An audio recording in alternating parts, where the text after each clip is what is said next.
Мұхтар Әуезов. Кінәмшіл бойжеткен. Май айының іші. Гүбірнелік қаланың бақшасы мейрам күніне күндізден әзірленген. Күн батуға тақағаннан бері қарай, қаланың қызықты көксеген жастары әлденеше көңілді топ болып, күлісіп әзілдесіп келіп, бақшаға кіріп жатқан. Бүгін күн ыстық болған. Сондықтан мынау бақшаның көлеңкесінен шыққан салқын леп майысып қана тербете соққанда, денені тез көтеріп, сергіткендей болушы еді. Мейрам күннің түс мезгілінен бері қарай, бақшаға барамыз деп әзірленген бозбала мен әйелдер күн батардан-ақ бөлік-бөлік жайраңдаған топ болып, үзілместен келіп жатыр. Қала халқына көптен белгілі болған бақша оркестрі күндізден құтырып ойнап, дәмелі жастың көңіліне қозғау салып шақырып тұрған. Құма мен шаңы көп ыстық қалада майдың қоңыр салқын кеші кішкене сұлу бақшаның ішіне жанар оты сөнбеген жастарды еркін демалысқа, түстей сұлу сезімге шақырып, күтіп тұрғандай. Бақшаның сәнді шұбар тобы көрініске шыққан сахна сұлуларындай болып, неше алуан тілімен былдырлап, желікті күлкі, сезімді қалжыңмен оркестр күйінің ішінде толқынып, бұралып өтіп жатты. Күн батып, қас қараюға айналған кезде, бақша мезгіл сайын жанданып, ыстық лепті тіршілік қызуымен ажарланып келе жатқан. Бақша тіршілік күнінше жылытатын ұяша талай меңіреу ойды да оятып сергіткендей. Кейбір шеткі али ұзақ қоңыр, қараңғы болып келіп, қараңғы түн сырымен қосылып, ыстық демалыс, үзілген жүрек күйін ескерткендей болатын. Екі жақтағы қараңғы қалың тоғай ішінде, тұңғиық қара көзді түн сыры оркестрдің сезімді күйіне тіл қосқандай. Қалқып тұрып, иек қағып, жұмсақ жел сілкінткен жапырақтарын тілші қылып, сол күймен сыбырласып сырласқандай болушы еді. Бұл бақша өмір базары. Кейде құлаштап, кейде кезі келсе топтап, кейде жекелеп сатылатын сезім базары. Бақшада жаздың түні болды. Ашық аспанның көп жарық жұлдыздары бақшаның төбесінен төніп, таласа қарағандай. Бақшаның халқы әр алуан болушы еді. Көпшілігі орыс жастары, бұлардың арасында анда-санда татар, қазақ жастары да кездесетін. Әзірше көп халық үлкен аллейде мың тілмен сөйлеген қалың селдей болып тынымсыз ағылып, толқынып өтіп жатты. Гүбірне бақшасының үлкен аллейінде 2-3 жерде дөңгелек фонтан бар еді. Олардың тұсында сейілшілер екі жарылып, жарығы мол алаңда бірін-бірі көріп, ерсілі-қарсылы өтетін. Сағат 8 мөлшерінен осы аллейдегі топқа келіп араласқан 3 қазақ жігіті өзара анда-санда күлісіп әңгімелесіп, ажары тәуір әйелдерге телміре қарап, осы сұлу, осы сүйкімді деп құмарланған пішінмен қызыққан сөздерін айтып жүрді. Бұлардың ортадағысы аласа бойлы, жұғымды, кішілеу денелі, қызыл шырайлы қараша жігіт еді. Тұңғиықтанып, сұлу ажармен қарайтын пенсіне киген қара көзді, қыр мұрынды, қысқалау қара бұйра шашты жігіт. Бұл, гүбірнелік қалаға шет жерден жаңадан келген Ғаббас болатын.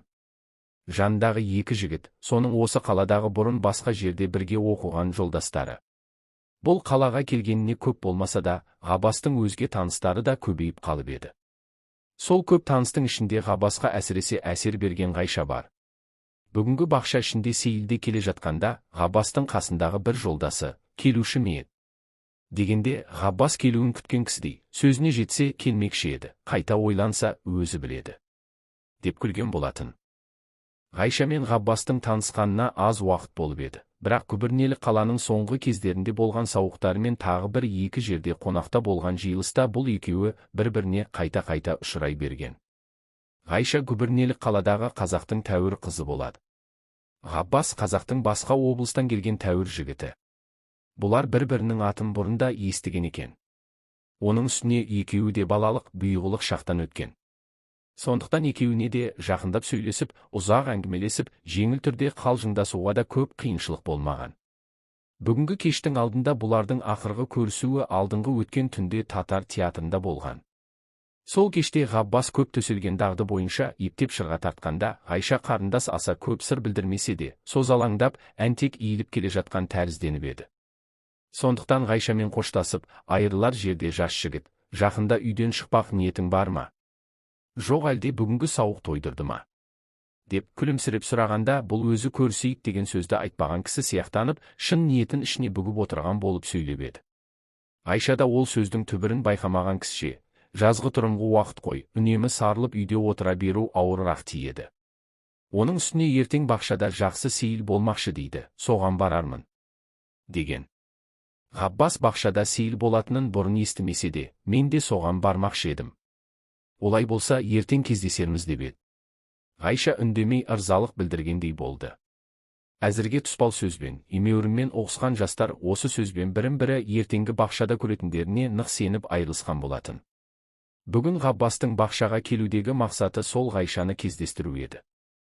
Ғаббасқа қасындағы жолдастары Ғайша жайын көптен баян еткен губерниялық қаладағы қазақ оқығандары бұдан 2-3 жыл бұрын Ғайша жайын сөйлеп, аяғында атын тоздырып болған соң тоқтағанды.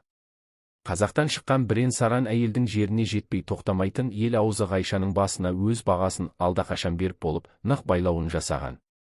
Бір замандар Ғайшаның атына бірі артынан бірі тізбектеп келетін әлденеше жігіттің атын қосақтаған болатын. Сол әңгімелердің шет жағасын Ғаббас та естіген еді. Бірақ Ғаббас жаңа таныс болған құлықты әйел туралы өзгелер келген байлауға келген жоқты. Ол Ғайшамен таныстығын, онымен жүрген жүрісі мен әңгімесін әзірше ешкімге сыртқа шығарған жоқ. Бірақ сырттан қарап көлеңкеге тон пішетін көзден өз істері үшін қысылған да жоқты. Ғайшаның келуін тосып жүрген мезгілде жанындағы жолдастары: «Сен бұны жаңа көрдің, алғашқы көрінісінде әйелдің жақсы жаманы айырылмайда қалатын. Оның үстіне Ғайша жақсы актриса десетін. Бірақ есіңе салғанымыз, бұл үлкен романға героиня болуға татымайды. Одан бергіңді қазақтың баласысың ғой, өзің де білерсің» дескен. Бұл сөз күлкімен қалжың есебінде айтылып еді. Сондықтан парыз-қарызы жоқ бір әңгіме болып қала берді. Осындай сөздермен үш жігіт үлкен аллейдің орта фонтанына шыққанда, қарсы топтың ішінде әңгімелесіп келе жатқан екі жас әйелді көрді.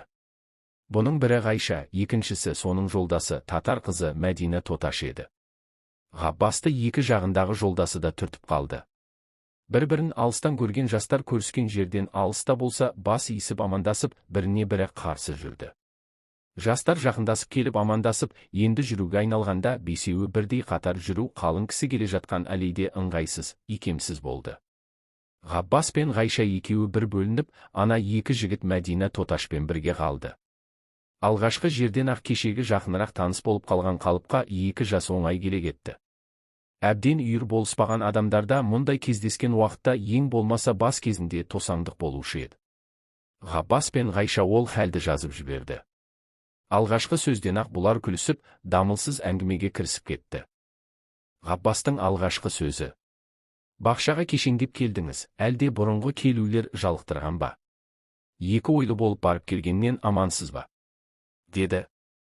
Ғайша кесектеу даусымен күле сөйлеп: «Жоқ, мені бақшаның жалықтыратын орны жоқ, өйткені осы бақшаға менен сирек келетін адам жоқ» деді. «Олай болса кешірек келуіңіздің себебі не? Әлде кеш барсақ та құр қалмаспыз дедіңіз бе?» Ғайша бұл сөзге майысыңқырап күліп: «Рас, бақшаның қызу кезі де осы уақытта басталады. Оның үстіне қазақ табиғатының өзі осы сияқты үнемі шу мен дырдуды сүйе бермейді ғой. Қызық шығар деп келсең, жалықтырып жіберетінде уақыты болады. Сондықтан кісі үнемі асығып жүрмейтін болыпты» деді. Ғайша қазақ табиғатын сөз қылғанда, артындағы екі қазақ жігіті Мәдинаның көзінше еш нәрсені ашып айта алмай, біріне бірі қарап көзбен табысты. Екеуі де ауыздарына дым тәттілігімен жайсыз тиетін бір зат түскендей болып, езу тартып күлісті. «Іштей, мұның аты Шырға» десті. Тегінде Ғайшаны губернедегі оқығандар шешесі татар болса керек, толық қазақ емес дейтінде сөздері болатын. Бірақ Ғайша қазақтың өз қаны екенін білдірмек болып, қазақ әйеліндегі табиғатты жаңа көрген танысының бәріне дағдылы бір машығы сияқтанып айта беруші еді. Мақтанушы еді. Әркімге әр түрлі сөйлеп көрген Ғайшаның бұл шынында бір әдісі еді. Ғаббас әлі күнге Ғайша сөзіне өзге жолдастарындай суықсымен қараған жоқты. Сондықтан әлгі сөзіне орай қылып: «Олай болса, менің долбарым теріске кеткен жоқ екен. Расында екі ойлы болып келген екенсіз ғой. Бірақ бүгінгі күн өзге күндердей болмас. Жалықтырмас деп сенейік» деді. Ғайша түбі көрініп жатқан саяз судың жайдақтап аққан ағысы сияқтанып, жеріне жетіп қалған кісіше, Ғаббасқа ұғымды боларлық күлкімен бетіне қарап ұзақ күлді. Бұл кезде Ғаббас та қоса күліп, Ғайшаның күлген пішініне ерігендей көзбен көп қарады. Ғайша пішінді әйел еді. Бұнда ең алдымен қазақ әйелінің көбінде кездеспейтін биік, сұлу дене бар. Толық етті, ақ жүзді әйел болатын. Ашық мойны бұғақты, жұмыр сұлу еді. Бет тұлғасы да аз кесектеу келсе де, сүйкімді сұлу болатын.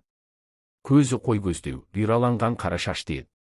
Сәнділіктің орынды шартын білген әйел майдың ақ жібек киімін кигенде қара шашы мен ақ денесіне қай қазақ жігітінің болса да көзі еріксіз тоқтайтынын білгенді. Әйелді сыртқы көрінісімен жарастық жағынан бағалайтын Ғаббасқа Ғайшаның ендігі пішіні тез әсер еткендей болды. Ғайшамен күлкілі қалжыңға араласқан сайын, Ғаббас қазақ жігіттерінің бұрынғы барлық сөзін естен шығарып ұмытуға айналды. Кім біледі, әлде ол қазақтың өсекшіл табиғатынан шыққан бір сөздер шығар. Ол үшін мына сияқты қазақ қызынан тартынудың орны жоқ дегендей болды. Осы қалыпта бірер сағаттай екі жасты жалықтырмаған қызықты қалжың, көңілді әңгіменің мезгілі өтті. Бұл уақытта Мәдинаның қасында қалған екі жігіт Мәдинадан айырылып, өз беттерімен біразырақ әңгімелесіп жүріп, аяғында Ғайша мен Ғаббасты табыстырдық, Мәдина бізді тастап кетті. Ендігі жүрісімізде не мағына бар? Бүгінгі бақша бізге ырза шығар, енді қайтайық десіп кетіп қалды. Мәдинаның бұлардың қасынан кетуіне себеп болған нәрсе бұл жігіттер компаниясының көңілсіздігі еді. Мұның екеуінің де үйінде қазақ қатыны болатын. Және онсыз да татар әйелімен бұрын үйлесіп, жақындасып көрген адамдар емес еді. Екеуінде де әйелмен оңай үйлесетін, әсіресе бақша ішінде үйлесетін мінез жоқты. Табиғаты ауыр адамдар. Оның үстіне Мәдина қастарында қалғанда бұлар бозбала міндетін атқарып, оны көңілдендіріп, күлдіріп отырудың орнына, өзара тұспалмен сөйлесіп, әркім-әркімді қағытқандай болып күлісе берген соң Мәдина қарсы келе жатқан бір тоташты көріп, Райхан деп қазақтың екі көңілсіз жігітінен құтылғанына қуанғандай бөлініп жүгіріңкіреп күліп кетіп қалды. Екі жігітке кетерінде қош деген сөзді де айтқан жоқ. Шешесін көріп талпынып жүгірген жас баладай кетіп қалған. Мыналар сын тақпай қала берген. Арттарында ауыр көзбен қадалып келе жатқан екі қазақ жігітінен құтылған соң, Ғайша мен Ғаббас та бұрынғысынан гөрі жазылыңқырап қалып еді. Бұлар біраз жүрген соң, бақшаның буфетіне кіріп, кешкі тамақты жеп, азырақ жеңіл арақты ішіп шықты. Бұл кезде бақша тіршілігі бүгінгі кеште боларлық. Барлық қызудың төріне жетіп еді. Әншейінде кең көрінетін аллейге жұрт зорға сыйып, сеңдей болып сіресіп тұтасып, қалың толқын болып ырғалып өтіп жатты. Сансыз көп тілмен әр алуан күлкі бақша ішін жазғытұрымғы жыршы құстар мекеніндей көрсетеді. Бірде екпіндеп, бірде құмарлықпен үзіліп, кейде ерекше сезімділікпен ырғалып, толқынып, бақша музыкасы ойнайды. Буфеттен шыққанда көп уақыт өтіп жатқан жұртқа қарап отырған Ғайша Ғаббастың екі жолдасының кетіп қалғанын айтып күліп, біздің келісе алмайтын жігіттеріміздің бірі осы екеуі деді. Ғаббас себебін сұрағанда, Ғайша азырақ қолдан жасаған мұңлы пішінмен: маған әртүрлі болымсыз себеппен сырттан жүріп наразы болатын жігіттер бар. Әйтеуір тіршілік дегеннің өзі де бірге жағып, екіншіге жаққызбайтын бір дерт қой. Жазықсыз болсаң да жала, өсек, орынсыз қиянат деген нәрсе қазақ баласының көңілінен табыла береді. Не қылған таусылмайтын жаулық екенін білмеймін, деді. Бұл сөз бұрынғы күлкі қалжыңнан гөрі, әңгімені енді аз мұң мен наз араласқан нәзік жылы сырға қарай ауыстыруға себеп болды. Сондықтан екі жас буфеттен шыққан бетімен көңілдің қазіргі күйімен сезімді әңгіме жетектеп, үлкен аллейден тарайтын бір қараңғы аллейге түсті. Бұл кезде екеуі қолтықтасып алған еді. Буфеттің басқышынан түсерде Ғаббас жас әйелдің нәзіктігін қошеметтеп қадірлеген пішінмен қолтығынан сүйеп түсірген. Сол бетпен қолдарын алыспай, ақырын сүйенісіп жүріп кеткен. Қараңғы, қоңыр көлеңкелі, мұңға батқан сыбыр мен сыр аллейі бұлардың көңіл күйіне күй қосты. Ғайша сөйлеген өмір жүдеулігін Ғаббас та бірталай уақыт қостаған түспен мақұлдап әңгіме қылып келіп, аяғында Ғайшаның жұмсақ білегін қолтығына қысыңқырай күрсініп: рас, өмір жүдеу, кімді де болса мәз қылар қызығы жоқ. Бірақ оның толқыны бойды билеп жеңе берсе бір жолата тұқыртып әкетеді. Сондықтан анда-санда сұлу сезім отына берілгендей бір ұмыту болмаса, үнемі уайым қайғы тіршілік емес. Сұр өмірдің ішінде күн шуаққа шыққандай боп, анда-санда сезім күніне жылыну да керек емес пе? деген. Бұл сөз Ғайшаны күлдіріп, бұрынғы көтеріңкі көңілді күйіне қайта келді. Ғайша басындағы сөзін жоқ, ол орынсыз деп дауласатын кісіше бастаса да аяғында өзін-өзі әдейі ату жерге әкелген аңғал аңдай болып, Ғаббас бір сөз айтса, жеңіліп қалатын жерге келді. Алғашқы қарсы болмақ болып айтқан сөзі дәлелсіз, мағынасыз, оңай ғана ұтылатын сөз болды. Содан кейін бір сатыда: рас, адамның өмірі жылынатын күншуақ іздейтіні рас, деді. Ғаббастың көптен күтіп, нысанаға алған жеріне Ғайша күлкі: қалжың, күрсіну арасында созылып келіп, жаңа ғана жеткендей.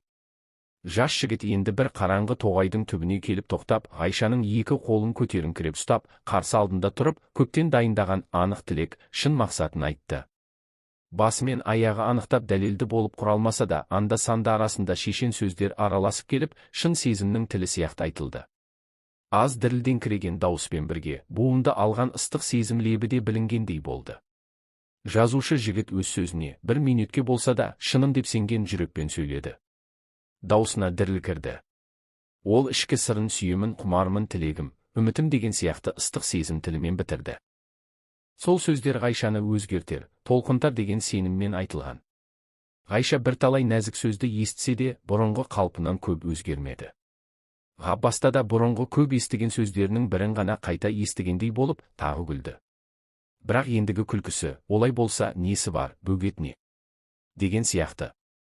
Ғаббас алдыңғы сөзі болса, егіліп елжіреген сөздер екенін сонда байқағандай болса да, тасқындаған құмарлықпен қыздың екі қолын өз иығына артып, мойнын құшақтатып, өзі де көптен асыққан құмарлықпен қатты қысып құшақтап, Ғайшаның күліп тұрған аузынан ұзақ уақыт сүйіп тұрды. Бұлар көпке шейін тілге келмей, құмартып қызған денемен, ыстық демалыс, асау ашық сезіммен көп сүйісті. Жастар бойын буған құмарлықтың толқынынан босағанда түн ортасынан ауып қалып еді. Сол көлеңкелі күңгірт әлейден әлі де шыққан жоқ. Музыка Ғаббас жеңге майданды құттықтағандай болып, құмарлық күйін ойнап жатты. Қыз бен жігіт ашық сөзбен айқын сырға беті ашылған қалыппен ендігі қалған уақытты дамылсыз сүйіспен, ақырын сыбыр, тәтті сөзбен өткізді.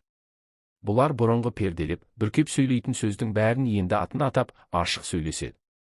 Ендігі сыбырдың ішінде құшақтасып, иықтарымен сүйенісіп келе жатып, бір кезде өмірдің қызық шағы, махаббат күншуағын сөз қылды. Кейде сүйіскен өмір, тіршіліктің барлық мағынасы дегенде сөз болды. Кейде жай өмірдің қоңыр жүдеу болып, көңілдерін жүдетіп құлазытатыны да айтылды. Қазақ қауымының қиянатшы өсекшілдігі де сөйленді. Бұл сөздердің барлығы да Ғайшаның бастауымен, соның әңгімесінен туып отырып еді. Барлығына Ғаббас түр қосып, дәлел тауып, Ғайшаның барлық сөздерін түгелімен мақұлдап, қостап жүрді. Осы сияқты шын сезімге байланып, құмарлық отымен боялған ұзақ әңгіменің ішінде, бір уақыт Ғайша ендігі достық түбегейлі байлаулы достық болуын тілегендей болды. Есті әйел бұл тілегін олақ қылып айтқан жоқ. Олақтық бұл сөздің дәл бүгінгі түнде шұғыл туып қалғандығында болмаса, айтуында орынды болды, келістірген еппен söyленді. Басында Ғаббас әртүрлі көмескі сөздермен бүркей жауап берсе де, артынан бір ашық сөз сөйлеу қажет болғандықтан, бұл сөздің шұғыл келгендігін айтып ойланбақшы болды. Ғаббастың бүгінгі сезіміне Ғайшаның соңғы сөзі тәттіге ашына араластырғандай тиіп еді. Бірақ әлі Ғайша бұған қымбат, әлі де сұлу, жақсы әйел, сондықтан жас жігіттің көңіліндегі сүю мен құмарлық мынадай аз бөгетке қарап кеміген жоқ. Ғайша көпті көрсе, Ғаббастың да бұл алғаш көрген әйел емес. Талаймен талай түрде кездессе де, көпшілігінен осы сөзді естіген. Бірақ олардың көбі Ғайшадан епті, орынды қылып айтқан емес. Ғайша әншейіндегі көп әйелдей айтса, Ғаббас та дағдылы бір жауапты бере салар еді. Кейде Ғаббас, бір көрген жерден ал деп айта қоятын қалтада дайын тұрған неғылған байлау. Олай болса маған да сонша жауап парыз қарызы жоқ деп, аламын деген сөзді де айтып салып, бірталай жерге әйел де, өзі де сүйретіліп барып қалушы еді. Бірақ бүгін Ғайшаға оны істеген жоқ. Бұл Ғайшадан тілегі бітіп, құмарына қанып болғандықтан емес, Ғайшаны шындап байқап, ойланып көріп, дәл баға бермек болған мақсатынан туып еді. Ғайша есті сөз, сұлу пішін, сезімді сұлу дене, ыстық құшақ, ұзақ сүйісімен Ғаббастың бұрынғы жеңіл бағалайтын әйелдерінен көп артық, көп маңызды сияқтанып еді. Бұлардың әңгімесі алғашқы сүйіс уақытынан бастап, бір уақыт қызулы сыбыр күйінен солғындаған жоқ еді. Кейде біріне бірін тартқан сезім бұлардың әңгімесін үзіп-үзіп те кетеді.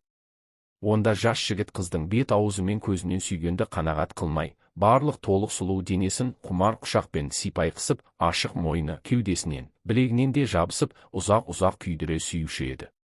Осы сияқты хәлдің ортасында таң ағарып атуға айналғанда бірін-бірі шынымен құмарланып сүйгендей күйге жеткен жігітпен қыз тоғайда жаңа оянған торғайлардың алғашқы жырларын естіп келе жатып, бақшадан шықты.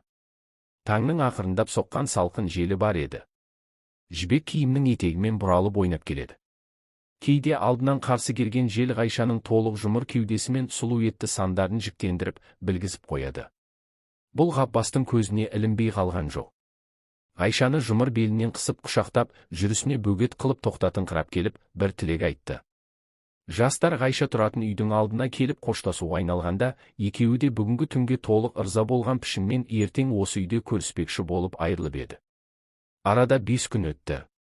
Бақшада болған күннен соң 3 күндей Ғаббас Ғайшаның пәтеріне айтқан уағынан қалмай келіп тұрған. Ол соңғы келгенде ертең тағы келмек болып кетіп еді. Бірақ ол күні келген жоқ. Кеше болмаса бүгін келуіне қисынды еді. Ғайша кеш болуға айналғаннан бері қарай өз бөлмесінде жақсы көрген жігітін күтіп отырды. Бүгінде бұрынғы келетін мезгілінен өтіп барады. Кеш батқанына бірталай болды. Жақсы жиылған кішкене үйдің іші қараңғыланып келеді. Шам жағатын мезгілде алдақашан болып еді. Бірақ Ғайша сәнді жиылған төсегінің үстінде қоңыр тартқан бейуақытта мұңлы оймен сарылған кісідей болып Ғаббасты күтіп жатты. Мұның көңілі Ғаббасты жар қылуға алдақашан-ақ ұйғарып қабылдап еді. Бірақ сұлу сезім, ыстық құшақ иесі сұлу жігіт әлі күнге келмей. Келсе, төсектегі Ғайша жатқан қалпынан тұрмай-ақ аз көтеріліп қарсы алар еді. Қазіргі кішкене үйдің ала көлеңкесінде қасына отырғызып сүйіреді, қысар еді, жібектей жүз бұралып кешегі, алдыңғы күндердей сүйген жігіттің ыстық демін сезіп, тал бойы игендей болып жатып, тәтті түс көре көзін жұмып қалғыр еді. Кішкене сүйкімді бөлме.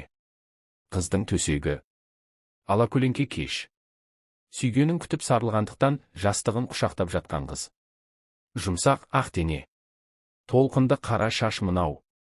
Осының бәрі рас болса, жас жігіт қайтып қана кешігеді. Таныс болғаны анада ғана. Неге ол тынымсыз келіп, мазасын кетірмейді? Әлде бұ да суынған жансыз ба? Әлде бұл да қызыл гүлді жұлып алғанша ғана қызығып, алған соң бірақ иіскеп тастай ма? Әттең қазақтың салқын көңіл суық жігіт-ай. Жүрегінде от сезімнің лапылы жоқ. Бәрі де жанға сөлекет тиетін тарамсау. Болсаң еттің басқалардай. Деген ой келгенде, Ғайшаның көз алдынан ұзынды қысқалы денелері мен 9 жігіттің суреті елестеп өтті. Бұл ұзын саны еді.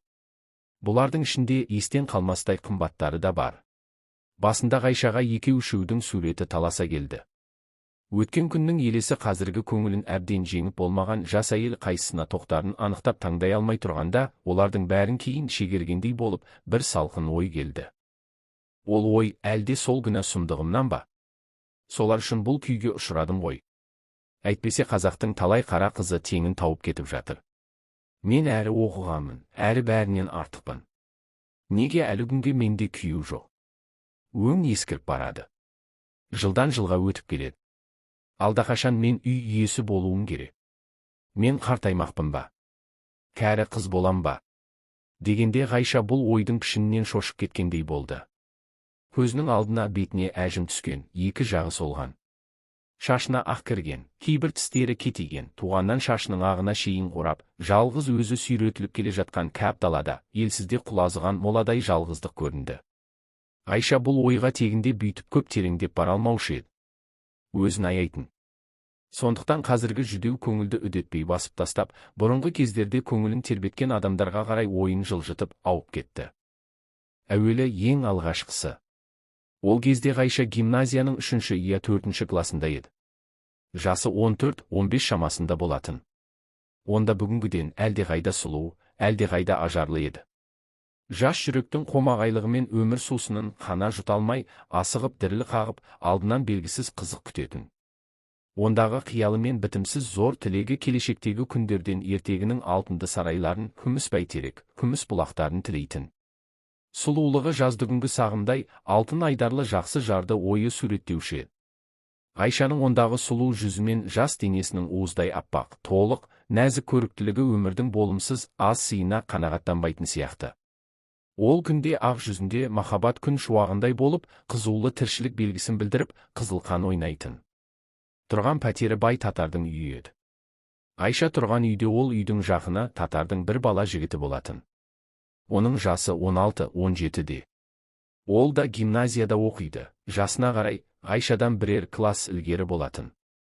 Өзі сұлу денелі, қызыл жүзді, қара бұйра шашты, қара көзді, өте сүйкімді жас жігіт еді. Бұлар бірер айдай бірге тұрған, сабаққа бірге барып, қайтарда бірге қайтып жүретін. Жас жігіттің аты Ғазиз еді. Ол сезімді нәзік жігіт. Аз ұялшақтығы болатын. Көп замандай Ғазиз ішіне мұңлы сұлу сыр жасырғандай болып, үндемей қорғанып, күрсініп жүргенді. Бір күні бүгінгідей бір қоңыр кеште, алакөлеңкеде, екі жас Ғайшаның бөлмесінде көңілді әңгімелесіп отырып, аяғында ойын арасында бір нәрсеге таласып алысқанды. Екеуі оңаша үйдің ішінде жүгіріп, бірі қашып, бірі қуып, дауыстап ойнап жүріп, аяғында Ғазиз әлділігін қылып, Ғайшаны төсегінің жанына келгенде белінен құшақтап әкеліп жыққан. Ғайша жіңішке дауыспен шыңғырып, сақылдап күліп жүргенде, ыстық леппен күлген сұлу еріндері Ғазиздің сол беті мен мойнынан қанды қайнатып, сырғанап өткен. Бұл қозғалысты Ғайша алыс үстінде байқамай істеп еді. Бірақ жас жігітке мастық уын ішкізгендей тиді. Ғайша сол күлген бетінде түрегелемін дегенде, көптен құмарлық жеңген Ғазиз сұлу қызды қатты қысып құшақтап тұрып, ып-ыстық бетінен сүйіп алған. Мастық жеңіп сүйіп алса да, бұл іс қазіргі секундте өлім хәлімен бірдей боларлық ауыр уақыт еді. Екеуі де келесі секундты енді не болар екен дегендей күдікпен, қалтыраған жүрекпен күтіп еді. Әуелі ең алғашқысы. Ол кезде Ғайша гимназияның 3-ші я 4-ші класында еді. Жасы 14-15 шамасында болатын. Онда бүгінгіден әлдеқайда сұлу, әлдеқайда ажарлы еді. Жас жүректің қомағайлығымен өмір сусынын қана жұталмай, асығып діріл қағып, алдынан белгісіз қызық күтетін. Ондағы қиялы мен бітімсіз зор тілегі келешектегі күндерден ертегінің алтынды сарайларын, күміс бәйтерек, күміс бұлақтарын тілейтін. Сұлулығы жаздыгүнгі сағымдай, алтын айдарлы жақсы жарды ойы суреттеуші. Ғайшаның ондағы сұлу жүзімен жас денесінің уыздай аппақ, толық, нәзік көріктілігі өмірдің болымсыз аз сыйына қанағаттанбайтын сияқты. Ол күнде ақ жүзінде махаббат күн шуағындай болып, қызулы тіршілік белгісін білдіріп, қызыл қан ойнайтын. Тұрған пәтері бай татардың үйі еді. Ғайша тұрған үйде ол үйдің жақыны татардың бір бала жігіті болатын. Оның жасы 16-17-де. Ол да гимназияда оқиды, жасына қарай, Ғайшадан бірер класс ілгері болатын. Өзі сұлу денелі, қызыл жүзді, қара бұйра шашты, қара көзді, өте сүйкімді жас жігіт еді. Бұлар бірер айдай бірге тұрған, сабаққа бірге барып, қайтарда бірге қайтып жүретін. Жас жігіттің аты Ғазиз еді. Ол сезімді нәзік жігіт. Аз ұялшақтығы болатын. Көп замандай Ғазиз ішіне мұңлы сұлу сыр жасырғандай болып, үндемей қорғанып, күрсініп жүргенді. Бір күні бүгінгідей бір қоңыр кеште, алакөлеңкеде, екі жас Ғайшаның бөлмесінде көңілді әңгімелесіп отырып, аяғында ойын арасында бір нәрсеге таласып алысқанды. Екеуі оңаша үйдің ішінде жүгіріп, бірі қашып, бірі қуып, дауыстап ойнап жүріп, аяғында Ғазиз әлділігін қылып, Ғайшаны төсегінің жанына келгенде белінен құшақтап әкеліп жыққан. Ғайша жіңішке дауыспен шыңғырып, сақылдап күліп жүргенде, ыстық леппен күлген сұлу еріндері Ғазиздің сол беті мен мойнынан қанды қайнатып, сырғанап өткен. Бұл қозғалысты Ғайша алыс үстінде байқамай істеп еді. Бірақ жас жігітке мастық уын ішкізгендей тиді. Ғайша сол күлген бетінде түрегелемін дегенде, көптен құмарлық жеңген Ғазиз сұлу қызды қатты қысып құшақтап тұрып, ып-ыстық бетінен сүйіп алған. Мастық жеңіп сүйіп алса да, бұл іс қазіргі секундте өлім хәлімен бірдей боларлық ауыр уақыт еді. Екеуі де келесі секундты енді не болар екен дегендей күдікпен, қалтыраған жүрекпен күтіп еді. Ыстық бетіне сұлу жігіттің дірілдеген ерні тиген уақытта ғана барлық ойының мағынасын ұққан Ғайша басында үні өшіп тына қалып, ешбір қарсылық көрсетпеп еді. Сонымен бір сәтте, Ғазизді мойнынан қатты құшақтап қысып, бұл күнге шейін күнәлі болып көрмеген екі таза еріндерін асығып келіп табыстыруға Ғайшаның өзі басшы болып еді. Көлеңкелі қоңыр кеште ұзақ сүйіс, оттай ыстық демалыс үнді өшіріп, бойды ұйтқан құйындай құтырған жастық жалындаған ыстық құшақ. Үзіліп қана шығатын бір ауыз, жарым ауыз болса да көп мағыналы сөздер, ыстықтадым ауыртып сүйесің деп күрсінген сияқты қысқа белгілер басы осы еді. Тотнаманың алғашқы бір бұтағы осымен басталатын. Арғысы онан да әрі ұзақ қызық еді. Бұдан кейін 2-3 жыл өтті. Арада Ғазизден басқа 2 нөмір өтті. Бұлар қазақ жігіттері еді. Біреуі босаң, олақтау шәкірт еді, ол биші болатын. Бірақ Ғайшаны күннің көзінен де қызғанатын болды. Өзінде өткір қылық аз болса да, сүйісу мен құмарлығы тым мол болып таусылмайтын ұзақ ертегі тәрізденіп жалықтырып еді. Екінші қызметте жүрген, хексе тартып қалған, жақсы киініп, жақсы майланатын қулығы, орамы мол күлдіргілеу жігіт еді. Оның алдауы мен шырғасы көбейе берді. Сондықтан Ғайша одан да жалықты. Бұл екі жігіттің алғашқысын Ғайша дертті қылып тастап еді. Соңғы айырылғанына қиналмаған сияқтанды. Бұлай болғаны жас қызды бұрынғылардан гөрі аз өкіндіріп кетті. Бұдан соң тағы бір жыл өткенде 17 жылдың өзгерісі болды. Өзгерістен бір жыл бұрын сабағын бітірмесе де, Ғайша оқудан шығып, салт бойжеткен болып жүреді. Оған бұл кездерде үнемі дост іздейтін, түбегейлі жарды керек қылатын мезгіл жетіп еді. Ғайша бұдан бір жыл бұрын соңғы қазақ жігітімен жүргенде ақ күйеуге тию әңгімесін ойлап еді. Сабақтан шығуына бір жағынан сол да себеп болып еді. Бірақ соңғы жігітпен үйлесе алмады. Сондықтан келешектен одан гөрі артығырақ қызық күтіп қала берген. Февраль төңкерісінің алғашқы жиыны дырдуы көп күндері болып жатқанда, Ғайша да қазақ жиындарында болып жүрді. Тілмаш пен Шолақ төрені тұлпар санап, жауырды жаба тоқығандай боп исі оқыған қазақтың бәрін бірдей керегіне жаратпақ болған бұл төңкеріс Ғайшаны бірталай аспандатып көтергендей болды. Ғайша облыс жиналысында әйел атынан құрметті өкіл болды. Әрбір жерден келген ел жуандары болса да, шеттен келген қазақ оқығандары болса да Ғайшаны оқыған қазақ қызы деп қадірлеп, көркімен сыртқы қалпын тамашалағандай еді. Бірақ сол күнде де Ғайша әлеумет қызметкерінің орнынан да ақ жағалы Исмайлы бозбаланың құшағына көп қолайлы боп шықты. Ғайша өмірінің бұл бір өзінше жанды, қызулы кезі болған. Губернияның съезіне бұны өзі туған үйезі өкіл қылып сайлаған. Сондықтан үндемей жүрсе де съезд жиынынан Ғайша қалған жоқ. Бұл кез қалаға қазақ оқығанның әр алуаны жиылған кез еді. Оқуда жүрген бірен-саран студенттер келген. Үлкен оқу бітірген доктор, адвокаттар, тағы сондай ірі деп саналған қазақ азаматтары келген. Белгілі газет жазушылары да болатын. Ғайша съезд мәжілістерінде болғанда осылардың бәпенде ұнатқандай болып, ішінен өзіне жақсы пар болар дегендерін іріктей, таңдай жүрді. Әр қайсының әр түрлі қолайлы қасиеті бар. Кейбірі сөзге шешен, мәжілісте қадірлі, мақтаулы жігіт. Кейбірі пішінді және көрнекті сұлу киінген, тағы біреулері елдің болыс, би, қажыларына ертеде өткен әлдеқандай еңбегімен аты шыққан, солардың мақтап көтерген адамы. Басында Ғайшаның өзі көңілімен ұнатқандай болып қадірлегені, осы съезде көзге көрініп, ерекше шешен, білімді деп аталған бір студент еді. Бұл суырылған, жалынды жігіт Қасым болатын. Қасым трибунаға шығып, лапылдата сөйлейтін, ағын судай көзді, алдағы шапшаңдығынан басқа, жай өмірде де күлдіргі, сүйкімді бозбала еді. Басында бұл Ғайшаны қадірлеп, алдандырып жүретін кісі сияқтанды. Әрқашан мәжіліс арасында көп ішінде Ғайшаға ерекше ықылас бөлгендей болып, күліп келіп қалжыңдап, әр түрлі жайдан әңгімелесіп қоятын. Ғайшаның бұрынғы көріп жүрген жігіттерінің бәрінен Қасым бөлек еді. Олардан бұның атағы да, орны да артық. Оның үстіне қалжыңшыл, нық, орамды.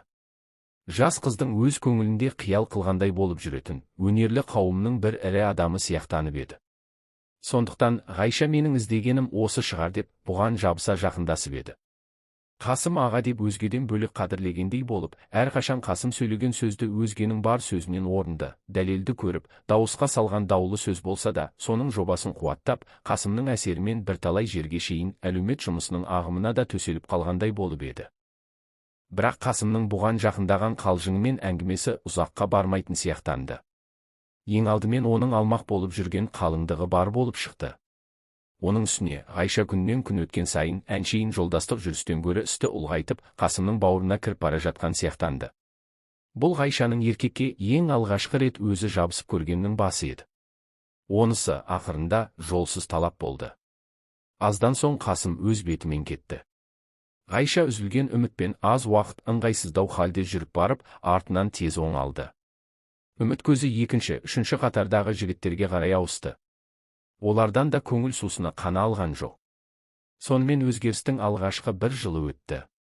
Бұл әретікте Ғайшаның екі досы болды.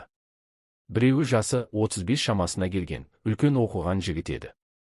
Мұнымен Ғайшаның жүрісі жарты жылға созылған ұзақ жүріс болды. Бұлар біріне бірі түбегейлі жақындықпен қосылмақшы да болды. Бұл хәлді гүбірне қазағының бәрі құлақтанып, екеуіне де қайырлы болсын айтып жүргені де болған. Айшаның бұл жігітінің аты Мұқан болатын. Бірақ ол үлкен оқыған деген аты ғана болмаса, өлгенше өнерсіз, жабайы көптің бірі болды. Оның үстіне қызғаншақтық сияқты неше түрлі дертті әдеттері білінді. Мұқан мен Ғайша бірталай уақыт бірі алып, бірі тиетін кісі сияқты болып барып, аяғында болымсыздан ашуланысып ұрыс шығып, екі айырылып кетті. Бұл уақытқа шейін Ғайшаның көңілінде қызықты жарды таңдау әдеті жоғалған жоқ еді. Ол өмірден де әлі де бұрынғы қалпынша көп тілеуші еді. Сондықтан Мұқаннан айырылып кетсе де, бұл оқиға алдыңғы бағына ешбір кесір тигізбейтіндей көрініп еді. Ғайша мен Мұқан айырылысып кетті. Бірақ бұл айырылысу жас қыздың абыройына елеусіз болып, әсер етпей текке кеткен жоқ. Айшаның айырылысардағы есебі тәжірибесіздік болып шықты. Қазақ қауымының дағдысы мен әдетін білмегендік болды. Бұл күнге шейінде Ғайша жайын сырттан сөз қылушы қызыл ауыздар бар еді. Ғайша өз көңілінде ешкім бөтен сөз айтып сынамас, білмес деп жүруші еді. Мұқаннан айырылған күні гүбірнелік қаланы Ғайшаның алғашқы жаманаты басып кетті. Жалғыз Мұқан емес, бұның алдындағы сырлар да неше алуан болып сөйленіп, ашылып қалды. Кейбір жерлерде Мұқаннан өз ықтиярымен айырылса да, оны білген соң, оқыған жігіттің өзі тастап кетті деген сөздер болды. Бұл оқиғаның тұсында Ғайша өмірінің ең әділ сыншысы болғандар, Ғайша әзірше күйеуге тимей, еркін жүріспен өмір қызығын көре түсемін деп айтады екен деген сөздерді шығарды. Қалайда болса, ел аузына аты ілініп қалған әйел, қасында еркек қорғаушысы жоқ болған соң, өсекшілі қауымнан оңды-солды соққыны көре бастады. Басында намыстанып жылап, әркімге шағып ақтығын айтып көріп еді, оның да паналығы болған жоқ. Ендігі жұрт Ғайшаға белгілі сынмен қарайтын болып, өзінің нық байлауын жасағандай суық қарай бастады. Ғайшаның бағасы өзгерістің алғашқы күндеріне қарағанда күннен күнге төмендеп түсіп бара жатқан сияқтанды. Бұл хал сырттағы жұртқа бұрын көптен мәлім болса, аз заманның ішінде Ғайшаның өзіне де анық сезілді. Бұдан соңғы 2-3 жыл сол бетпен күннен күнге қадірін түсіріп, басын кеміткен жылдар болды. Ғайша арасында жылдан жыл өткен сайын төмендеп бара жатқандай болды. Соңғы жылдар ішінде тағы да 3-4 жақсы танысы болды. Бұлардың ішінде қазақ болса, Ғайшамен қызығы тез басылып қалатын жанарсыз жандар болып, орыс, ноғай болса, қызығы әлдеқайда ұзаққа баратын еді. Осы соңғы санның ішінде Ғайшаның әуелі жақындарындай толқынтып қозғау салып, көп қуантып, көп қыздырғаны да болып еді. Бірақ әлденеден екені бойжеткен қызға мәлім емес, әйтеуір солардың бәрі де баянсыз болып, өткен дәурендей қайтып оралмай, жылжып өтіп кетіп жатты. Бір кезде тәтті болған жақындары сол күйін көксеп кеп, ыстық, қызу, қуанышты жүрекпен бұны қайта айналып тапқан емес.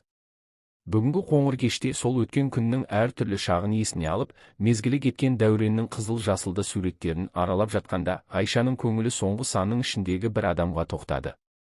Ол сыртқа шығарып айтып, жырдай қылып суреттеуге қолайлы да адам емес еді. Бірақ жалынды оты басылуға айналып, солғындау тартқан жүрекке дене қызығындай ашық қызықты мол қылып берген сол адам еді. Ол гүбірнелік қалаға келген бір цирктің балуаны болатын. Мұқанмен аз жүрісінің уақытында Ғайша өнерлі қауымның көсілген молдығы мен қызықты желігінде көп көрді. Сонымен бірге жалаңаш құмарлықтың да бетін ашып, соның барлық мауыққыш, елтігіш тұлғасын көріп шыққандай болды. Толық, жуан ақ денелі, сұлу келген бас балуан Ғайшамен таныс болғанына 2-3 күн өткен соң, бір түнде қызды арба кешке отырғызып, гүбірнелік қаланың өздері жатқан жақсы нөміріне алып келген. Екеуі түн бойы ұйықтамай отырып, неше түрлі жақсы арақты мол мастыққа шейін ішкен. Ғайша бұл сырын өлгенше жасырын қылып ұстамақ болса да, артынан білініп қалып еді. Ол түн Ғайшаның онсыз да осал жібін бір жолата еркінше көсіліп босатқан түні еді.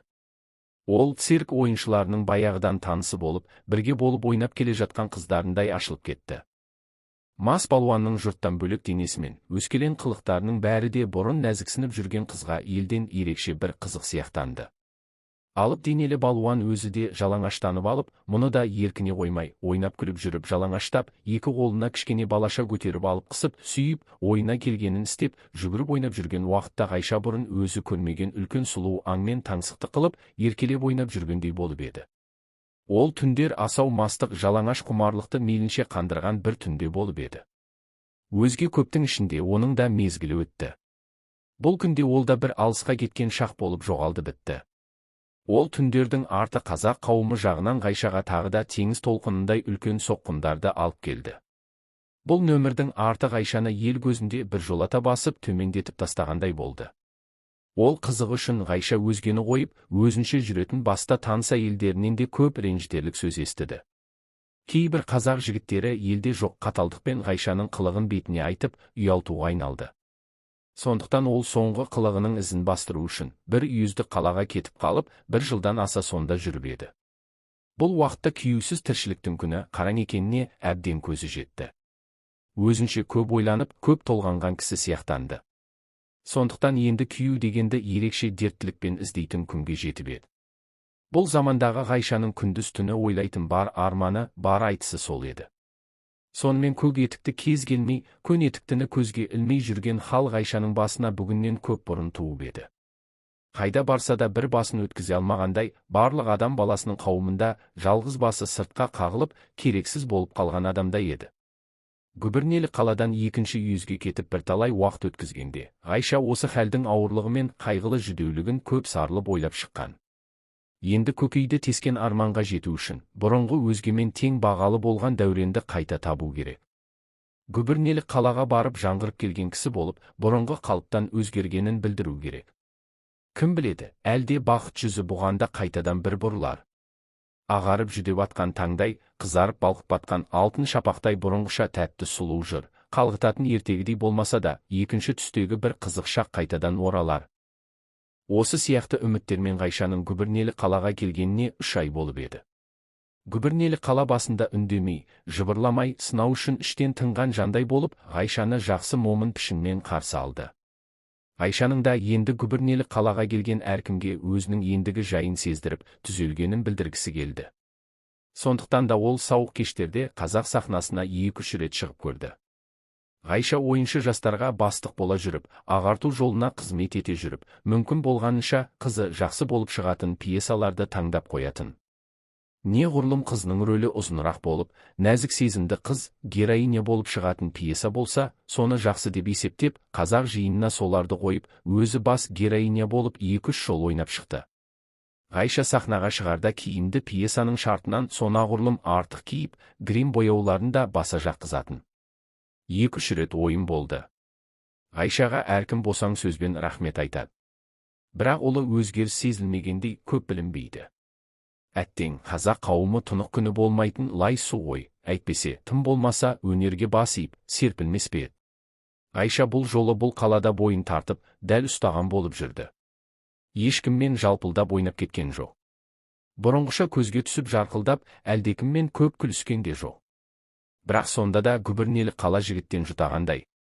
Бар еркегі өмір қызығын тауысып бітіріп, жәрменкесін таратқандай. Күйеу болар жігіттің құлағы да көрінбейді. Осымен Ғайшаны сарылтып қашытқан жылдай ұзақ 3 ай өтіп еді. Осы соңғы айдың ақырғы күндерінде Гүбірнелі қалаға Ғаббас келген.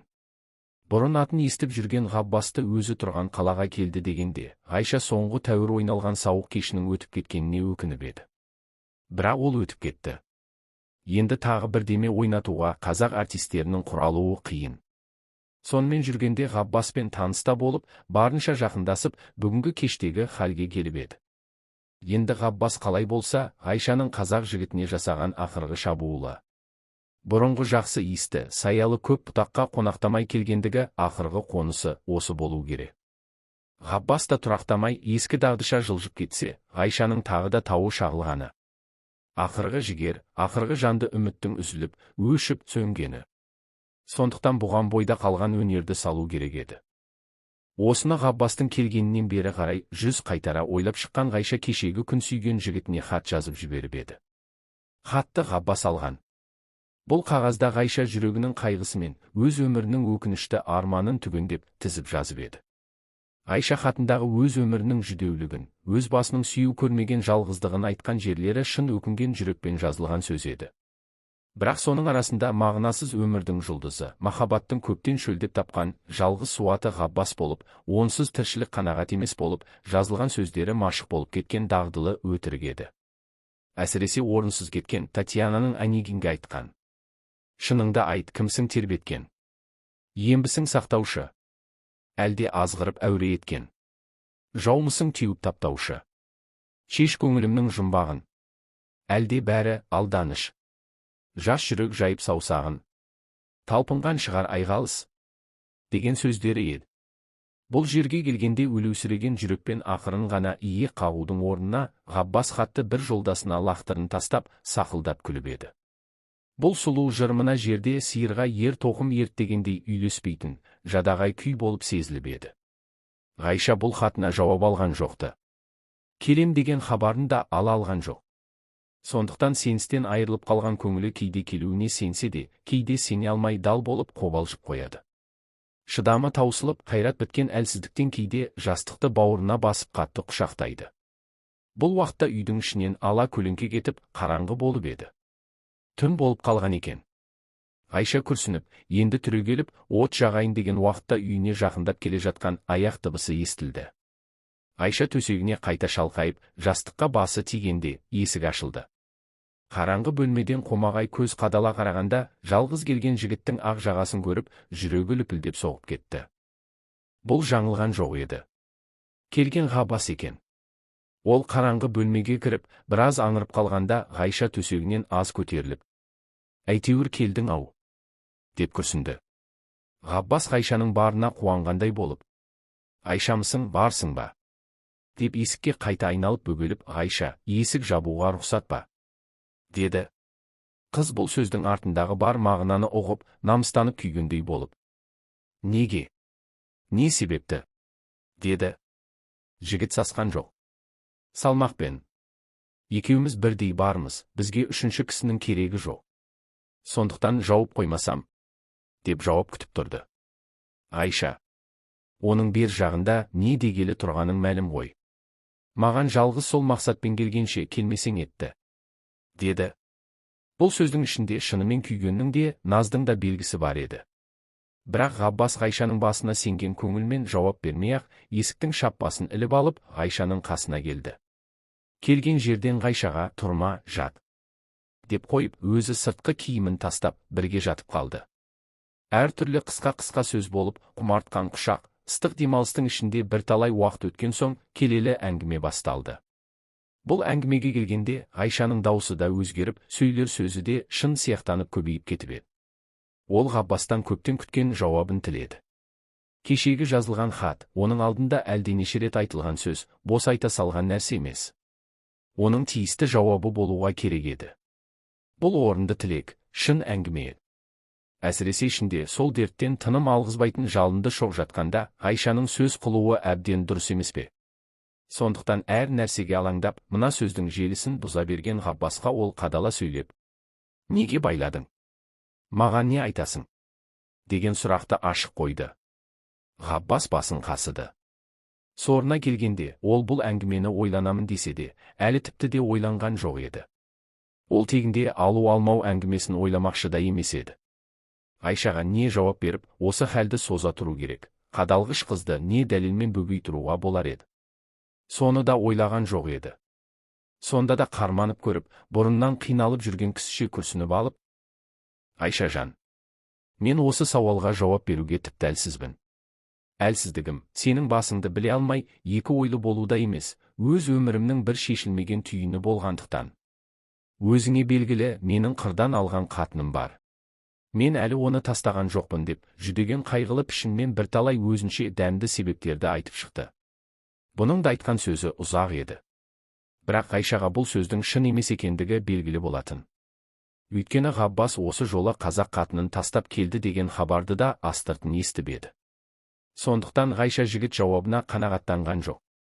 Ғаббас қатындай қатын, шын көңілі болса, бұларға бөгет болмайтындығын айтып келіп: «Аяғында маған бүгінгі күн байлаулы жауабыңды бер.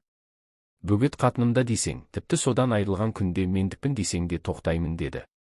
Бұл сөздер бұрыннан Ғайшадан шет жағалап көрініп жүрген сөлекет мінездің анық бетін ашты. Ғаббасты Ғайшадан алыстатып, суытқандай болды. Сондықтан ол бекінген пішінмен: «Сені аламын деген уәдені бүгін бере алмаймын», деді. Бұл сөзді естіген жерде, Ғайша алданып қор болғанын жаңа естіген таза әйелдей болып, Ғаббастан құшағын алып, жүрегі үзілгендей өксіп-өксіп жылап жіберді. Ғаббасқа бұл жылау ыңғайсыз тиіп еді. Басында тоқтатамын деп айтқан сөзінің әсері болмады. Айша бір ауыз сөз айтуға шамасы келмей, іші бауыры езілгендей болып, өксіп-өксіп жылап жатты. Ғаббас басқаның бабын таба алмай, Айшаны құшақтап бетінен сүймек болып келді де, оқыстан бір ой келіп, жылап жатқан қыздың бетімен екі көзін сипады. Айша бұл қылыққа ашуланғандай болып, Ғаббастың қолын тартып тастады. Бірақ өртенгендей болып егіліп жылап жатқан қыздың көзінде бір тамшы жас жоқ екен. Ғаббас қолын тартып алып, теріс айнала берді. «Түу, сарамас, көзіңде бір тамшы жас жоқ қой», деді.